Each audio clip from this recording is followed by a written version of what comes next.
অতদিন আমরা নানিবাড়িতে যাইতাম, কিন্তু আগে আমরা ভিডিও বানাইতাম বাড়ি। আজকে নানিবাড়িতে ভিডিও বানিয়ে আর ফাইনালি বাড়িতে যাইতাম আজকে আমরা।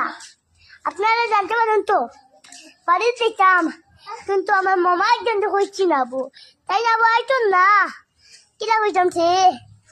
বন্ধুরা, আমার ভিডিওটা যদি ভালো লাগে একটা লাইক আর সাবস্ক্রাইব করে দেন। এই লোকটা আমাদেরকে কি বলছে বুঝলেন?